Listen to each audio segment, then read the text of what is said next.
Welcome to Marketing MASH, brought to you by themarketingscope.com. Hi, I'm Eric Vidal, editor and chief content officer of the Marketing Scope. Welcome to our conversation today. I have Richard Perry, the CEO of Founded. For all that don't know, Founded was recently acquired by the much larger agency Iris, which has a worldwide network. This acquisition was about 6 months ago. Some exciting things have been going on. Richard, you were originally headquartered in the UK, but you have offices in the US as well. Is that correct? That's correct, yeah. And so tell us, well, one of the things that Iris and Founded are talking about now is work life. And I know that's been a recent announcement. Explain to our audience and tell us what work life is about and why now. Absolutely.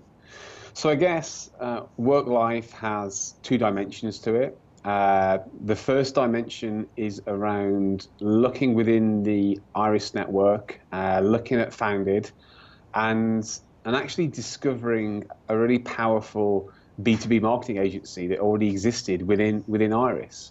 When you actually start breaking it down, we've got 250 B2B marketing professionals across 5 locations doing about $20 million of revenue. So we're kind of a new player on the block. We're a new B2B marketing agency, but we absolutely put creativity at the heart of what we do.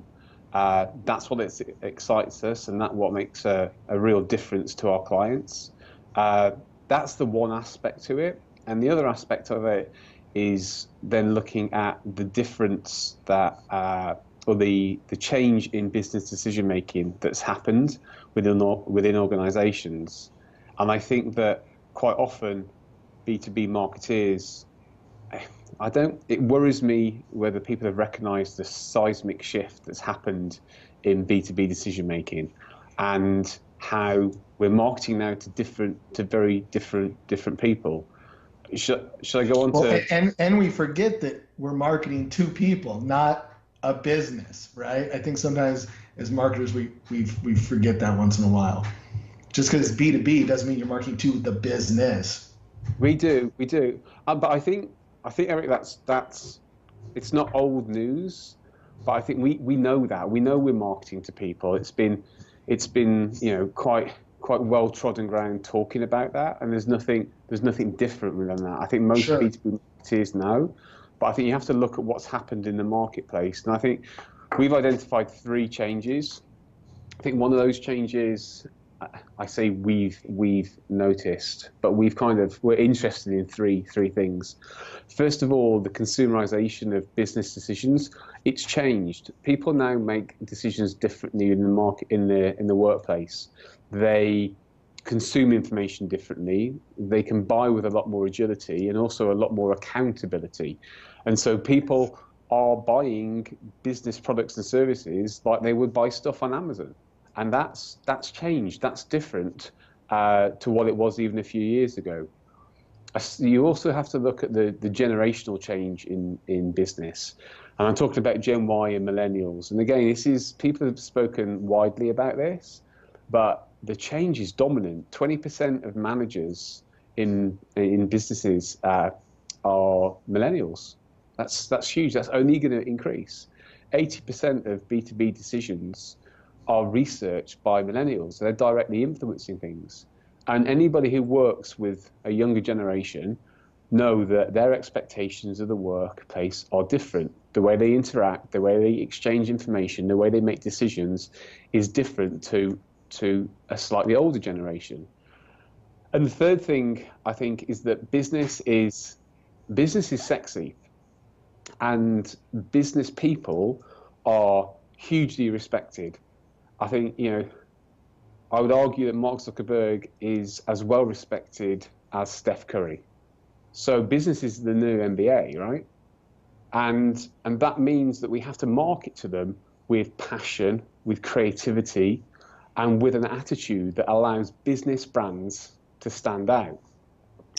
I think there's another thing you can then start to think about, well, if if you agree with those three things have changed, consumerization of business decisions, millennials coming into the workplace, and that business is a sexy destination to go. People want to work in business, and they join the business to change the world. That's what they want to do. So how, as a business brand, do we try and connect with that? And I think that's where it gets interesting, because we know that emotion in business decisions is dominant, is really dominant, and is quite often underestimated. So how do we embrace that? What do we do in order to make sure that brands marketing themselves really get that emotional connection? And that's where creativity comes in for us. The role of creativity, the creative product, creative innovation, and brands, business brands embracing the role that creative can have in making a commercial impact on their business, and the bottom line, measurable bottom line impact is massive. It should not be underestimated. Yeah, Richard, a quick question. Going back to, you mentioned millennials in the workforce, and now 20% are in charge of making those decisions, and as we all know, that number is just going to continue to grow. So how can we, as marketers, position or connect or communicate with those millennials a little differently than we did in the past? I mean, one thing that comes to mind, we had some conversations on this topic just the other day in the office, and a lot of the millennials in the office were saying, I don't really go and look at analyst reports like all you older people do.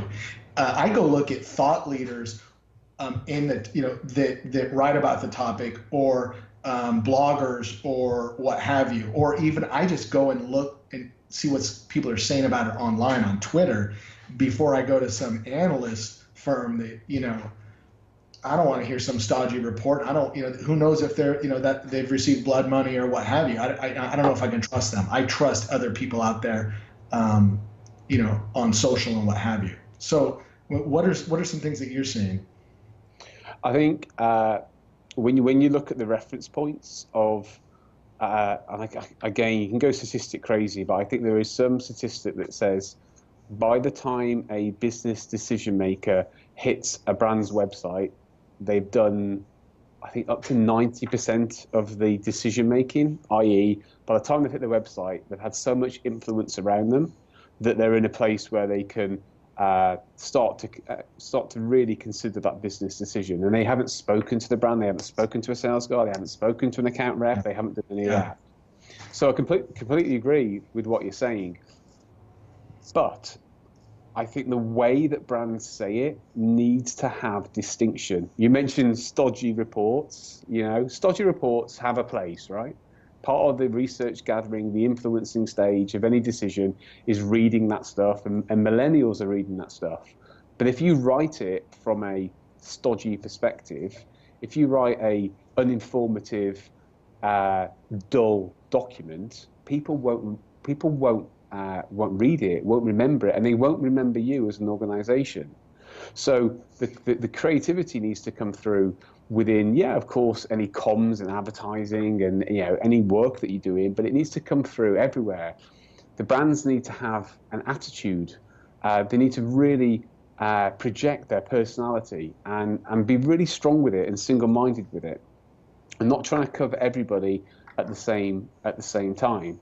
And I think by doing that, it's not about being funny, but it's about, you can be entertaining, you can be engaging, you have to be sincere, you have to be authentic, you have to have a CEO who is a stand-up kind of guy or girl, right? Those things are absolutely key, but you can be more expressive in your brand. And the clients that we work with, sometimes when you present creative work and creative ideas, you need to be a little bit uncomfortable with what you're presenting, because that allows you to surprise the client. And invariably, when that work hits the streets, you can get somebody to look up and pay attention to the work. And I think that when, as well as the importance of consistency, but the more strength that CMOs can have in delivering a strong creative product And the more their CEOs and their exec teams and their boards come on the journey, the greater the results that agencies like Founded, like Iris, can deliver back to the client. So what type of brands, should be taking a closer look at this? What type of brands are you going to be working with? I think we work with some great brands. HP, we work with Zipcar, we work with SAP, work with Russell Investments. So a lot of established brands we work with. We do a lot of work with Samsung. At the same time, we work with a lot of disruptor brands.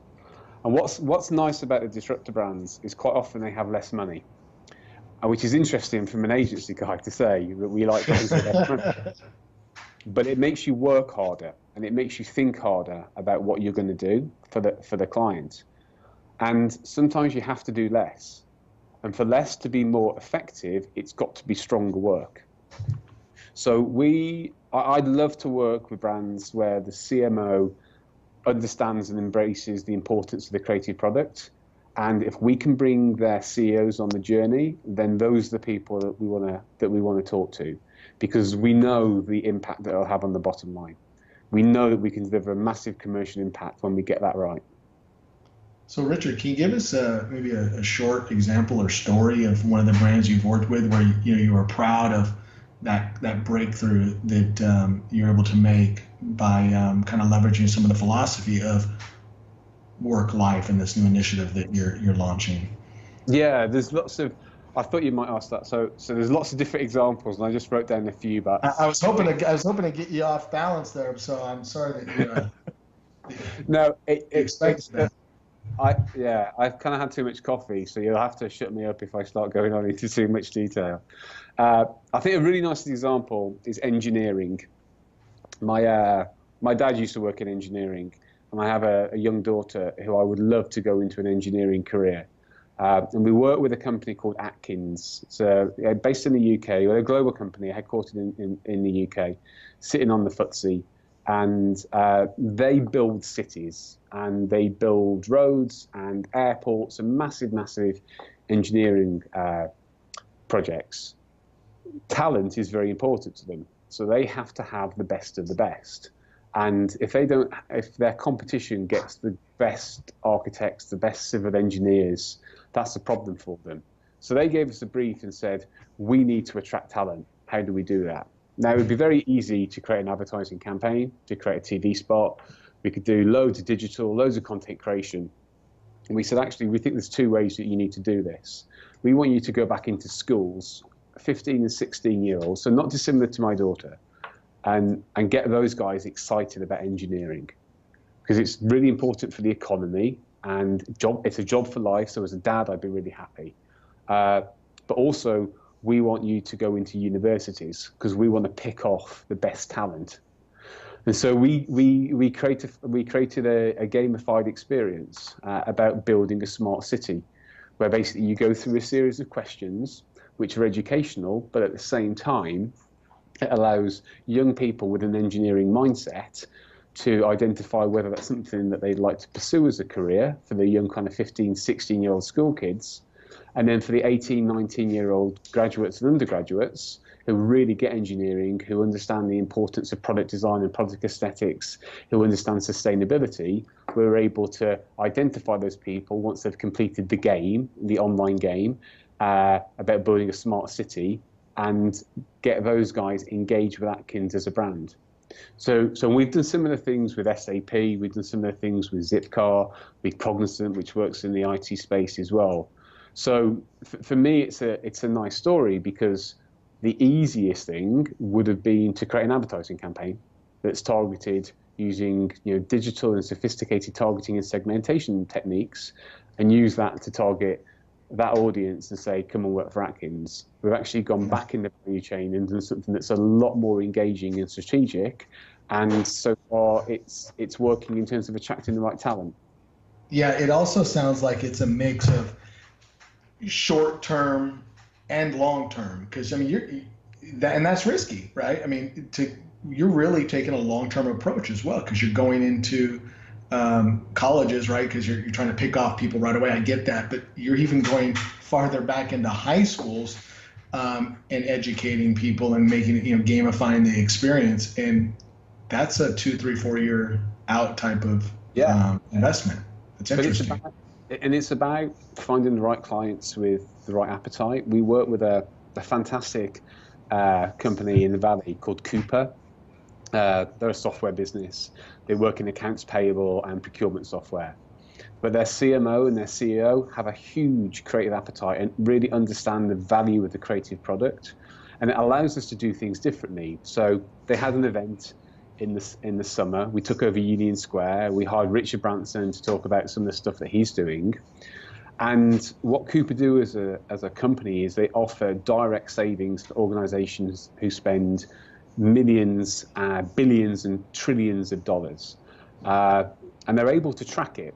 So actually we can say that organizations that use their spend management platform have so far saved $6.6 billion.